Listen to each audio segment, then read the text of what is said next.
That is red M. That's how it's pronounced. And we also are very careful about always saying that they're sex trafficking survivors and not victims, because they are. That's exactly what you said. I'm not correcting you. I'm just describing so that people know more and more about this movement.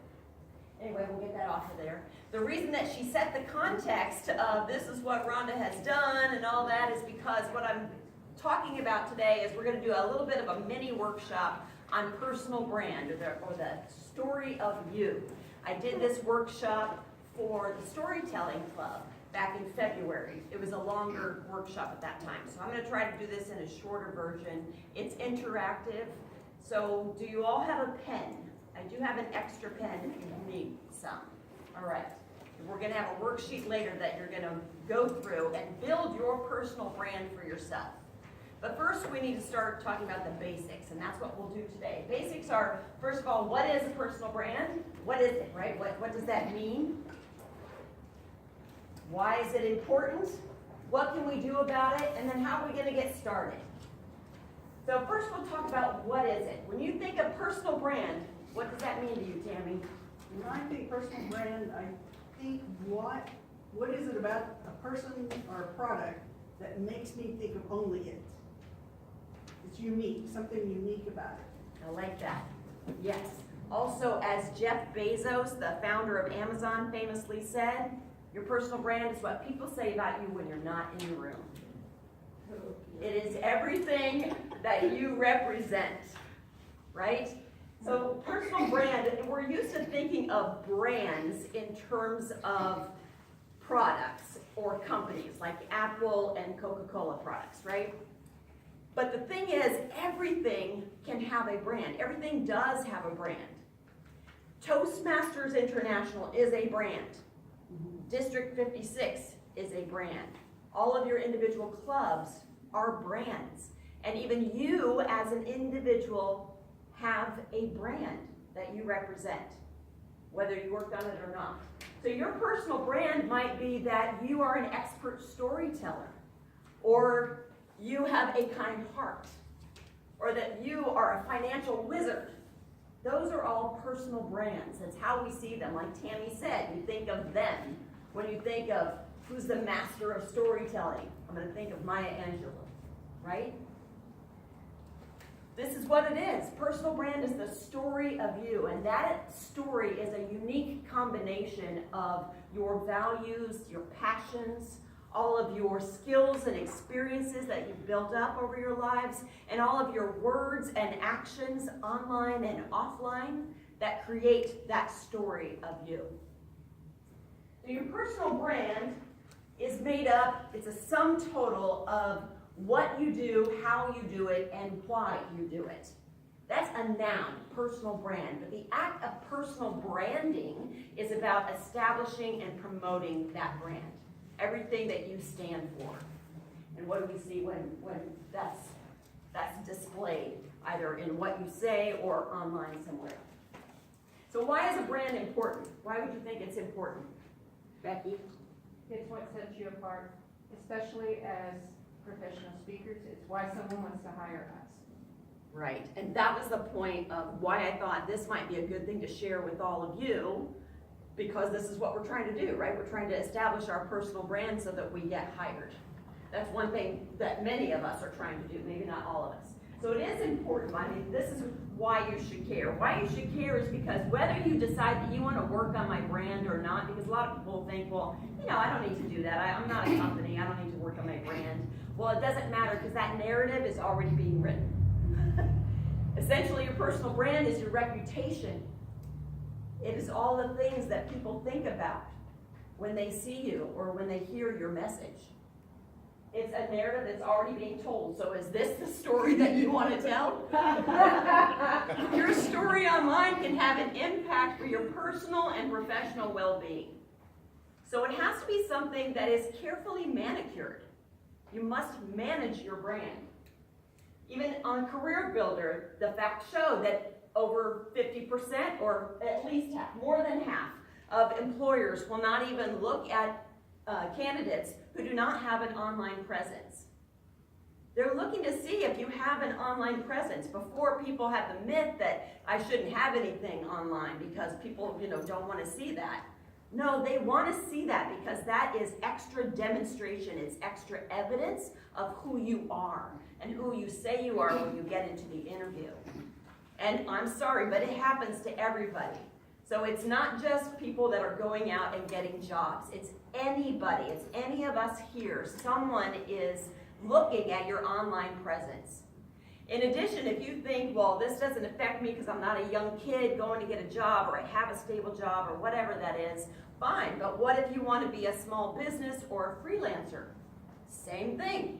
The results are over 50% of consumers will not even consider you if you do not have an online positive presence. So think about it. If you wanted to get some work done in your home or on your finances, would you hire someone new if you could not find anything online about them? Or worse, if you did and it was negative, they would never get hired, right? This guy stole all my money. Oh, I'll hire him. Not going to happen, right? So it's something that we have to consider about, okay, well then how do I put that best foot forward when I go online? This is all the benefits, and I've done this myself, where I've worked specifically and intentionally worked on my online presence, and many more opportunities come about.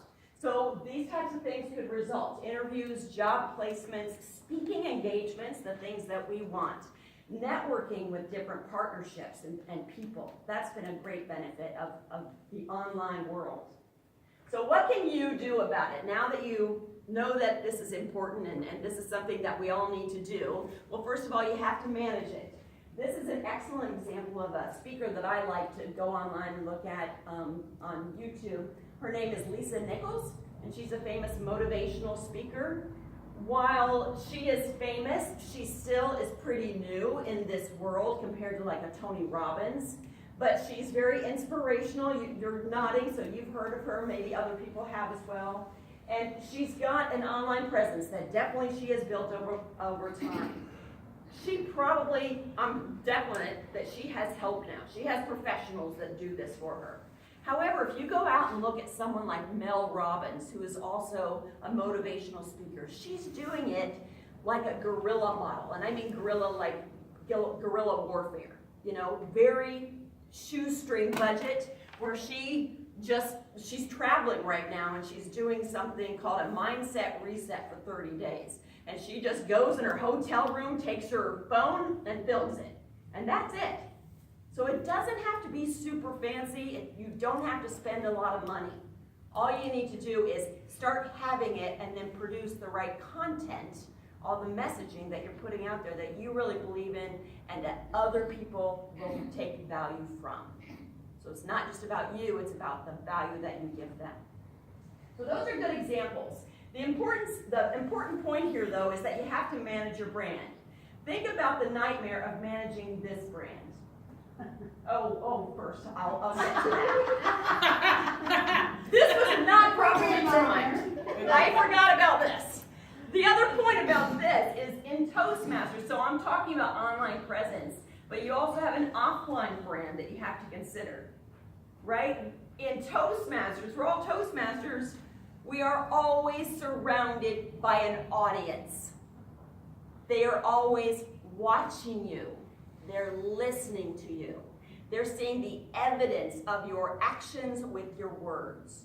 So even if you go online and you paint a pretty picture, but it's not authentically aligned to what everybody else sees, we're not going to buy it. Right? Think about the nightmare of managing this brand. That was the point there. Now, this is not shown to trigger anybody politically in one direction or the other. I want you to look at this from the perspective of a brand, strictly from a brand. This was pre-president, right?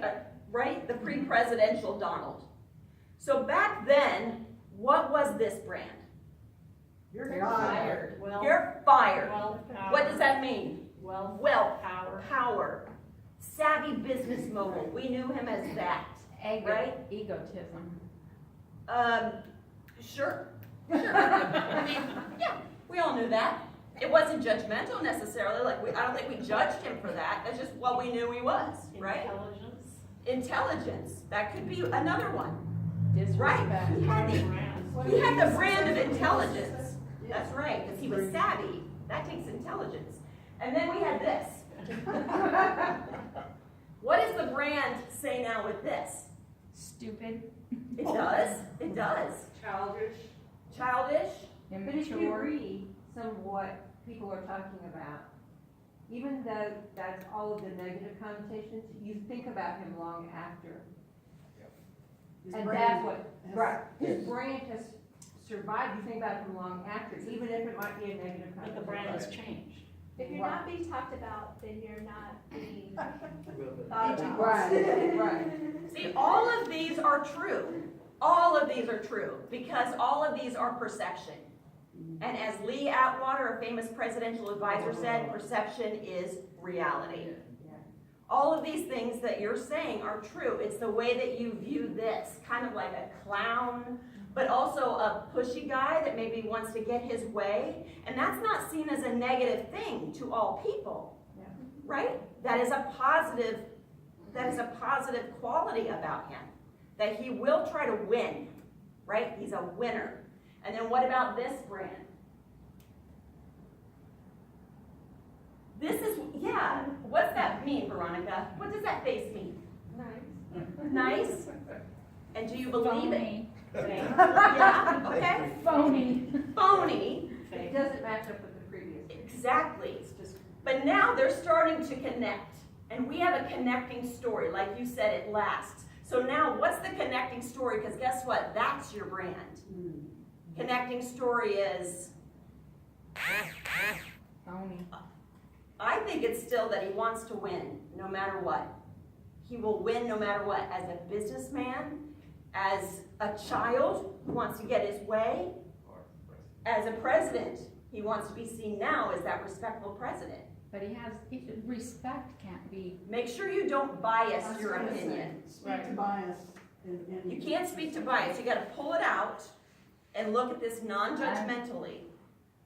Because there are people that are very supportive, and so this is not meant to politically charge anyone. It's simply to look at, how do you manage that brand when I've behaved this way or I've said this to an audience, and now I've got to recover. And how do I now make people believe? How do I get back that belief? That's a very difficult thing to do, right? If that's what you want to do, if that's the end goal. But it can happen over time, or at least to some audiences, right? It can happen. There's a big, yeah, Yeah, I agree. absolutely, absolutely. People are hated in office, and then once they are retired presidents, when that is great guy, right? Exactly. So what is your brand? Let's talk about someone in the room here, Christina. This is the best way to find out your brand, is to ask others. So if we're talking Christina, what are some words you would think of? Video. Video. Technical. dependable. Dependable. Smart. Smart. Picky. Techie. Friendly. What'd you say? Affable. Affable, friendly, Courteous. courteous, Humorous. humorous. Yes. These are Sweet. good things for you to find out. This is the brand that you are producing. Is that the brand you want to produce? Actually, yes. Absolutely. That is your business, right? Now that she's heard them. She wants It's to be that believable. Yes, I accessible. made it believable. That's right. That's right. So what about Sion, who you all don't know? What do you see as her brand? Organized. Organized, Reliable. reliable, quiet. Somebody said Friendly. friendly, Professional. professional, Driven. driven, That's a good one. Sincere. Consistent. consistent. They don't even know you well. None of us do. Look at all those things that you are producing. You're generating this feeling. That's a good thing. So it's important, I think, to go around and ask people. Recently, I was interviewing to be the division director for Division M. And ahead of my interview, I went out and it was at a TLI, and so I asked Steve Jones really quick. I was like, what are my strengths? And I said, I need real feedback. I need someone to tell me. And so he said, you're intense. Oh my gosh, it's so good. It drives us, it energizes us. And I said, okay, so what are my negative qualities? He goes, you're intense. And so those are really good things for you to find out about yourself. Like sometimes I just want you to stop, Rhonda. And I thought, that's why my relationships haven't worked. Okay. I get it. So this is really good to know. So the thing that you can do, think about these two things, narration and curation. Narrating is telling the story, curation is editing it. So when you go online, think of the Facebook dream lives that are out there, right? They're all dreamy. I travel every day. I have fun with friends every day. I'm smiling every day. I am just so busy and loved and wonderful. Oh my God. We probably don't believe it because it's just too over the top, right? And we don't want to see it because it's just trying to make us feel miserable. Or at least that's maybe the way we take it. I don't know.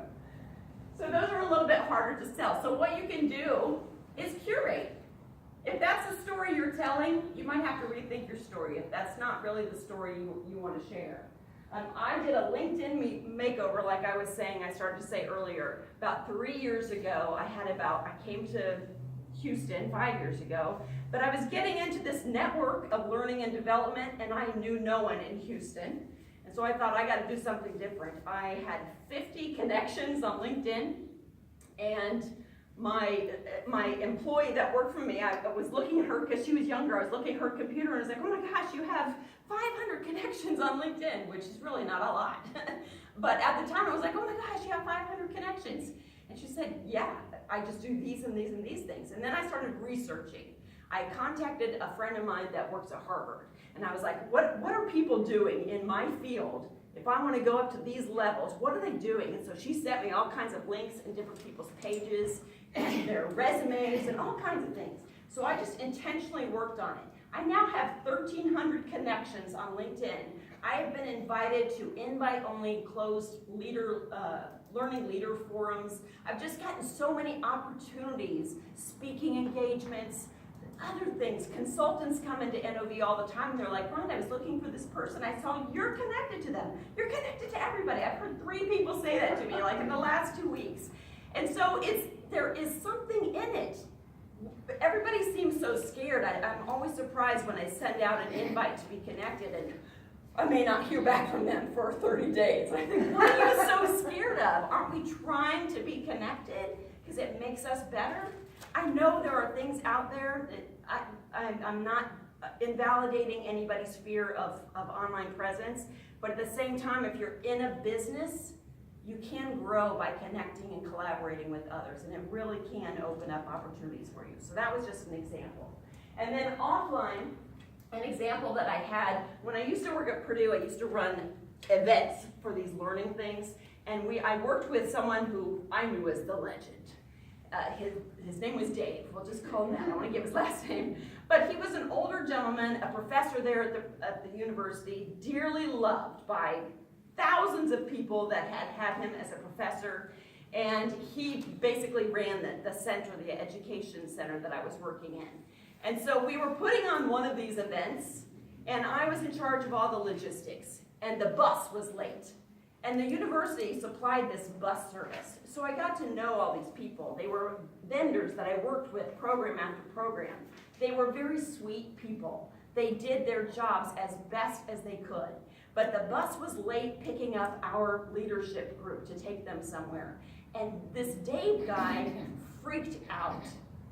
And he was like, Rhonda, did you call them? I'm like, yes, Dave, I called them. They're doing the best they can. They'll be here. Did you tell them that we will never work with them again if they can't get the... And he was just screaming and looked ridiculous and was telling me to tell them this, this, this, and this, like your autocratic leader, right? Tell them this, this, and I thought, I would never say that to any other human being in my life, much less someone that I need their services. Right. So to me, his offline brand just went, I learned something new about him. Now, we all have bad days. We all have off days, but at the same time, we have to remember, especially in this field, we always have an audience. And we're responsible, right? We have privilege being Toastmasters, being able to speak in front of people. But now we have a responsibility because we're setting an example. What John was saying earlier about women getting up to speak, because it sets the example for other women that you have a voice. So where do you start?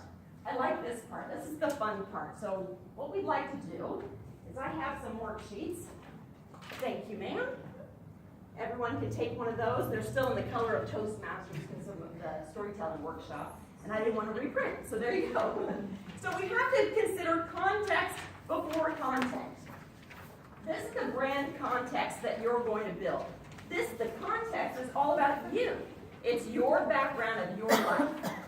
Now from this, you're going to be able to fill out some things in these different areas of your life.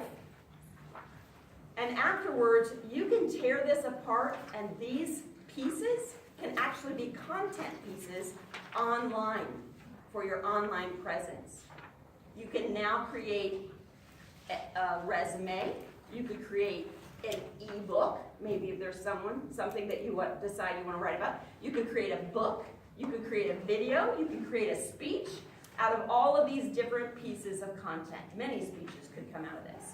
So what I'd like to do is just guide you through some questions in each of these boxes. Use your gut instinct, all right? You can answer one word or one sentence for each. Don't think about it too much because you can go back and fill it in later. But the first box is about values, your values. The questions are, to get you thinking, is what is one of your top beliefs?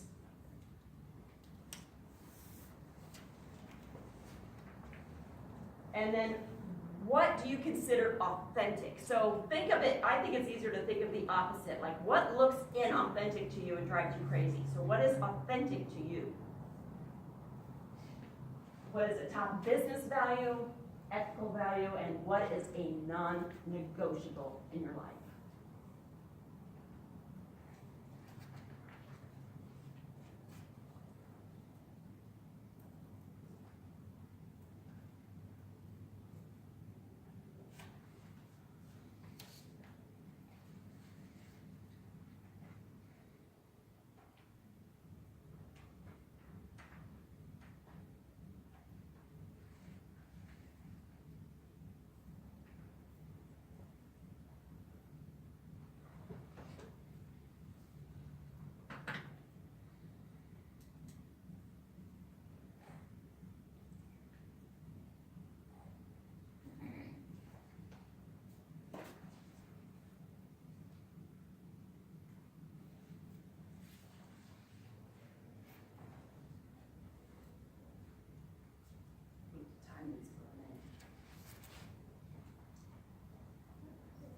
Okay. So we're going to go to the next one. Priorities. You might find a lot of overlap, that's okay. What is a top passion? A top activity that you like to do, something that you do. A professional goal, a personal goal, and what is your source of happiness?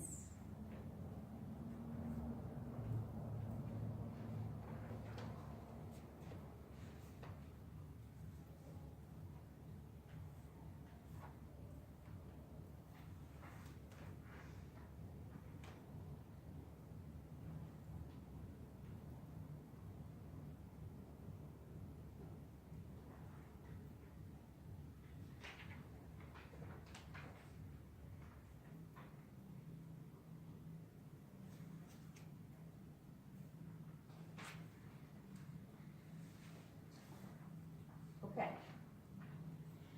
Going faster. Uniqueness. What is a top strength? What do you rock at? What is your appeal to others? A top quality and a top talent.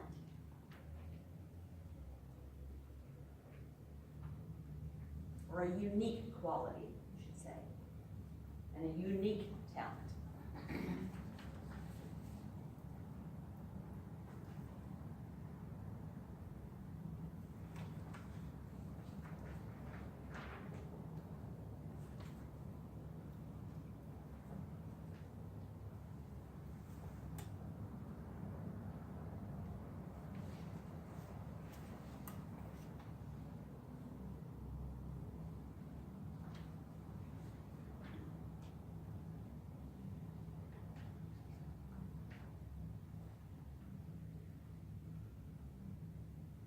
to gut feel.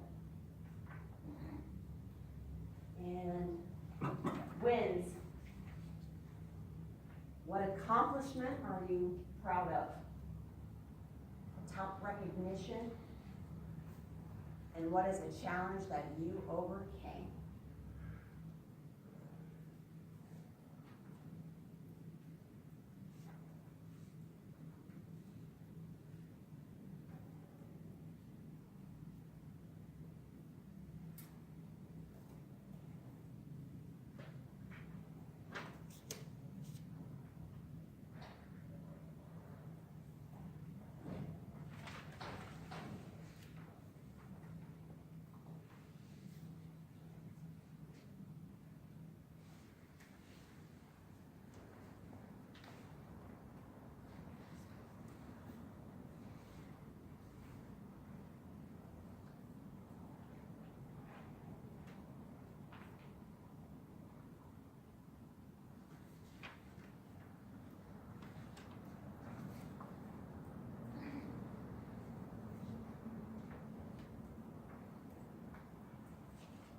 And audience, who can you help? Where are they? What do they do? And what do they like?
And then we're going to move into the blue boxes, and these make up your brand statement. Some of these will overlap. They are the opportunity, X factor, and proof. So the first one is opportunity. How can you help your audience? What is their problem? What unmet needs exist? And what would make their lives brighter?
Next is the X factor. Some of this overlaps. What makes you really stand out? Think about in terms of being marketable. What makes you reliable, trustworthy, and exciting? Because these are the things that make people hire you.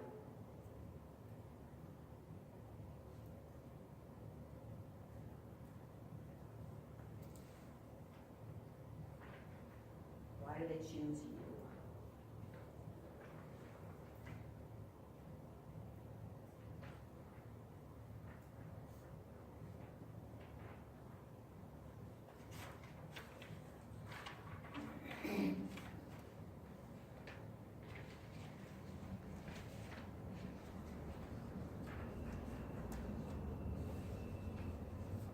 And then the final one is proof.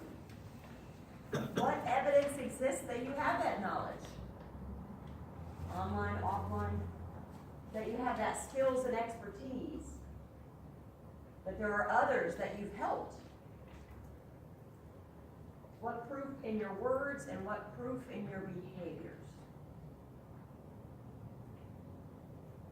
And if there aren't any, then there's a gap and you know what to work on.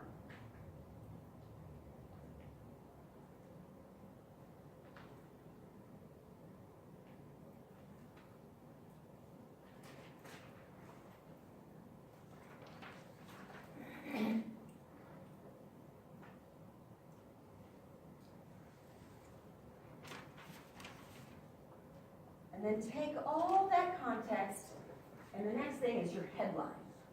So in film, the way that they sell a movie idea is to pitch it, right? What's your story title? What's your pitch? So when Aliens was being sold and it was being considered the movie Aliens, it was pitched as Jaws in space. Perfect title. So what's your title?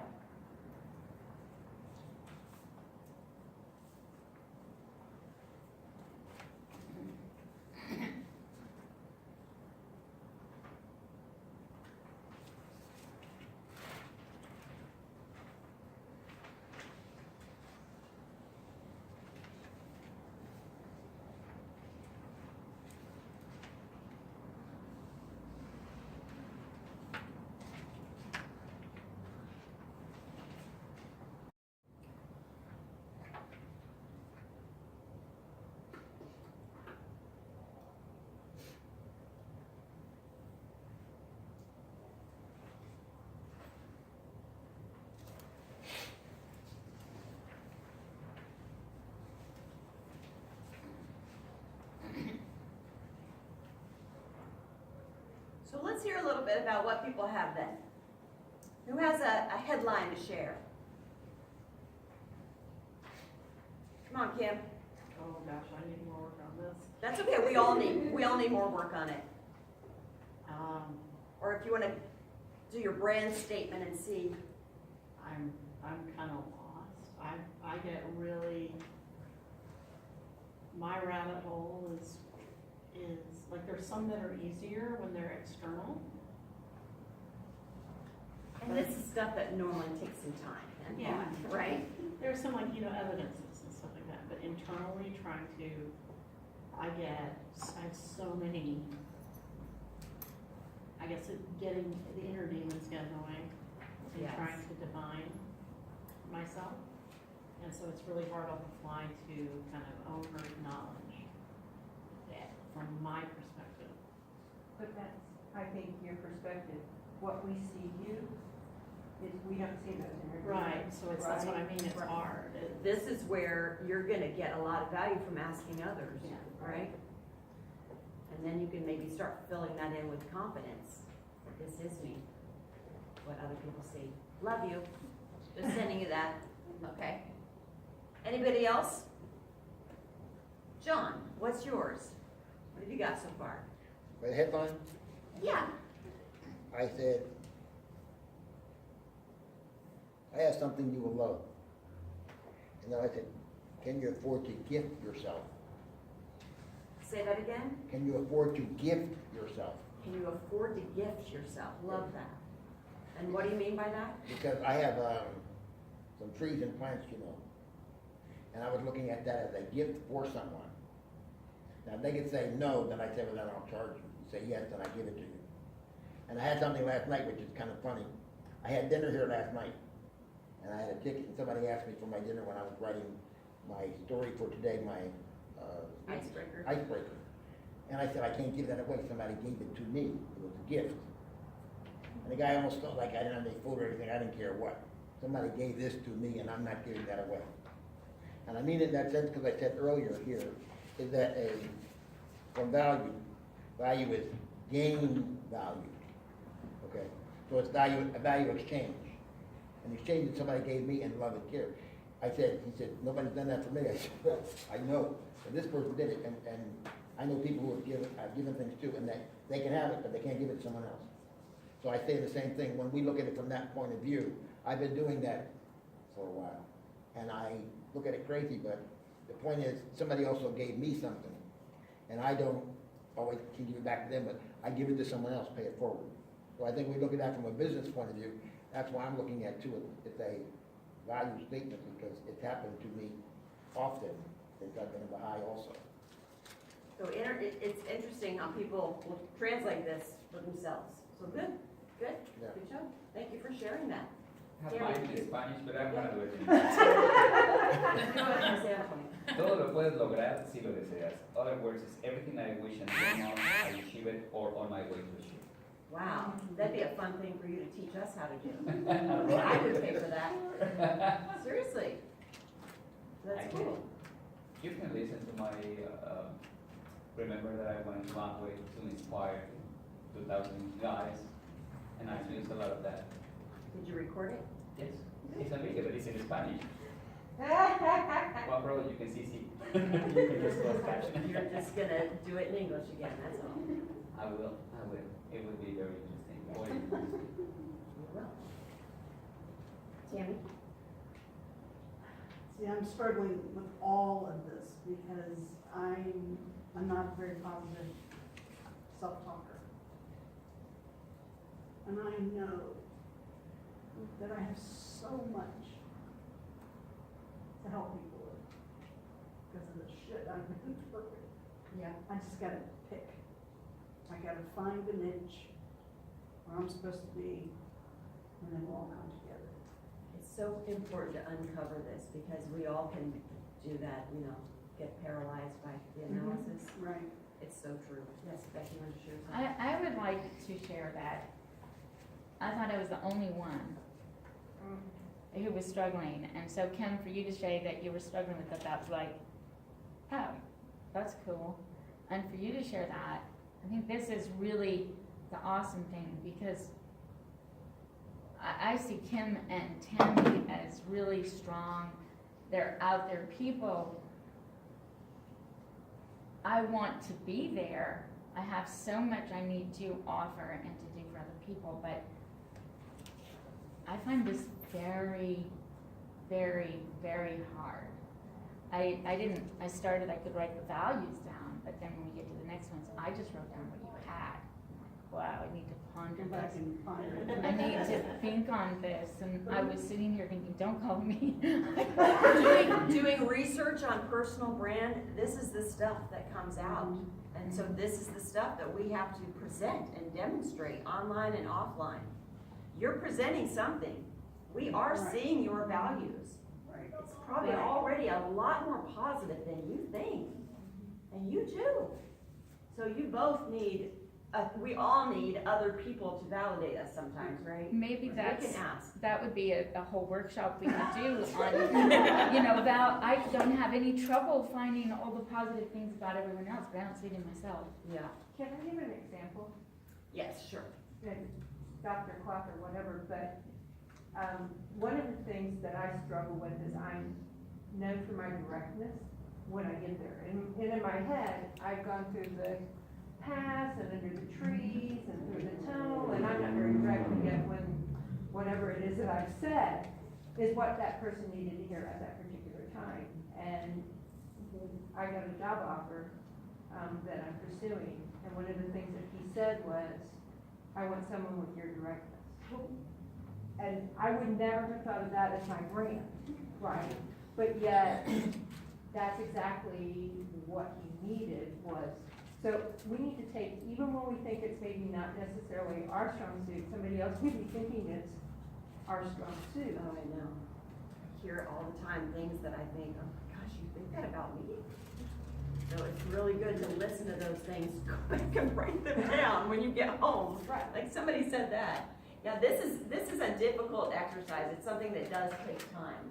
but I want you to have this as a gift. I need to end the time. But I want you to have this as a gift of things that you need to work on, that we all need to work on, right? Is uncovering our demons, clearing them, cleaning them out of our systems, and opening up for the good that we can invite, right? We all deserve it. So remember the personal brand, these were the things we talked about, what it is, why it's important, what to do about it, and how to get started. Was that a beneficial exercise at the Yes. same time? Yes.